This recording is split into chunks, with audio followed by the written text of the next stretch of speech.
బాబీ బాలయ్య బాబు యొక్క కాంబినేషన్లో NPK 109 వస్తుందన్న విషయం మనకు తెలిసింది. అయితే ఇది రిలీజ్ మేలో ఉంటుంది అని ఒక అధికారిక ప్రకటన అయితే రాకపోయినప్పటికీ ఖచ్చితంగా రిలీజ్ చేసే అవకాశం ఉందని తెలుస్తుంది. దిమ్మ తిరిగి కాస్టింగ్ తోటి ఊహించినటువంటి వేగంగా సినిమా షూటింగ్ అయితే జరుపుకుంటుంది. ఇప్పటికే ఈ సినిమా యొక్క షూటింగ్ 50% కంప్లీట్ అయిపోయింది. ఇది ఒక సెన్సేషనల్ న్యూస్ అనే చెప్పాలి. ఎందుకంటే బాబీ యొక్క స్పీడ్ మామూలుగా ఉండదు. వాల్తేరు వీరయ్య కూడా ఇలానే తీశారు. ఇప్పుడు ఆల్రెడీ ఈ మూవీ వంతు వచ్చింది కాబట్టి ఇక స్పీడప్ చేసేసి సినిమా యొక్క ఫస్ట్ టీజర్ అయితే రిలీజ్ చేసే అవకాశం ఉంది. ఇంకొంత టైం గడుస్తుందేమో అన్నటువంటి అనుమానాలకి తావు లేకుండా సినిమానైతే అత్యంత తొందరగా రిలీజ్ చేయాలని పట్టుబట్టాడు బాబీ.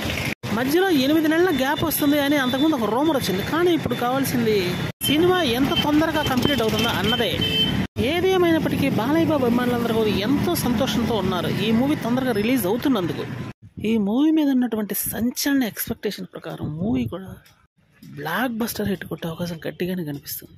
స్టార్ కాస్టింగ్తో పాటు విలన్ కూడా బలంగా ఉండటం, డైరెక్టర్ అంతకు మించినటువంటి విజన్తో ఉండటం, సాంగ్స్ కానీ స్టోరీస్ కానీ పర్ఫెక్ట్గా సింక్ అవ్వడం ఈ మూవీకి ఉన్నటువంటి మరో ప్రత్యేకతగా చెప్పుకోవాలి.